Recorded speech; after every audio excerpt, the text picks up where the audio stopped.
અમરેલી જિલ્લામાં એબીવીપીમાંથી છેડો ફાડી મોટી સંખ્યામાં યુવાનો કોંગ્રેસની પાંખ એનએસયુઆઈમાં જોડાયા હતા. અમરેલી જિલ્લા કોંગ્રેસ કાર્યાલય ખાતે એનએસયુઆઈની અગત્યની બેઠક જિલ્લા પ્રમુખ સાહિલ શેખના નેતૃત્વમાં યોજાઈ હતી. આ પ્રસંગે અમરેલી જિલ્લા કોંગ્રેસના આગેવાન ટીકુભાઈ વરુ, સંદીપભાઈ ધાનાણી, સંદીપભાઈ પંડ્યા, જગદીશભાઈ તળાવિયા, તેજસભાઈ મસરાણી સહિતના આગેવાનો ઉપસ્થિત રહ્યા હતા. આ બેઠક દરમિયાન એબીવીપીમાંથી કોંગ્રેસમાં જોડાયેલા નવા યુવાનોનું તાળીઓના ગડગડાટ સાથે સ્વાગત કરાયું હતું. આ કાર્યક્રમનું સંચાલન અમરેલી શહેરના એનએસયુઆઈના ઉપપ્રમુખ દર્શકભાઈ મકવાણાએ સંભાળ્યું હતું. આ પ્રસંગે અનિલભાઈ જોશી, સાહિલભાઈ જોશી, પંકજભાઈ ખીરાજ, જયરાજ પનામી, અમિતભાઈ રબારી, રામ ભાર્ગવ સહિતના આગેવાનો એનએસયુઆઈમાં જોડાયા હતા. કોંગ્રેસ કાર્યાલય ખાતે અસંખ્ય યુવાનોની હાજરી જોવા મળી હતી, જેના કારણે યુવા વર્ગમાં ઉત્સાહ અને ઉર્જાનો માહોલ સર્જાયો હતો. નવા જોડાયેલા યુવાનોમાં મોટા ભાગે બેરોજગારી, પેપર લીક તેમજ સરકારની નિષ્ફળ નીતિઓ પ્રત્યે નારાજગી વ્યક્ત કરી હતી. આ સંદર્ભે કોંગ્રેસના આગેવાને જણાવ્યું હતું કે યુવાનોમાં કોંગ્રેસ પ્રત્યે વિશ્વાસ સતત વધતો જઈ રહ્યો છે અને આવતા સમયમાં એનએસયુઆઈના બળને વધુ મજબૂત બનાવી યુવાનોના હક માટે લડત વધુ તેજ કરવામાં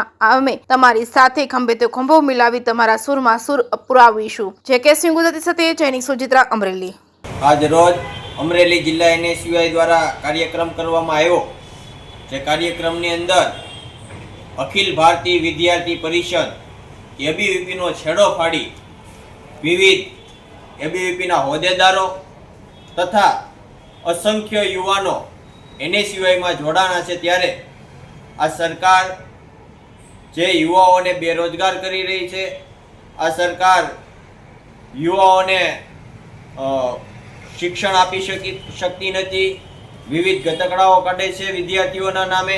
ત્યારે વિદ્યાર્થીઓ હેરાન પરેશાન થઈને આજે અસંખ્ય યુવાનો અમરેલી જિલ્લા એનએસયુઆઈમાં જોડાણા.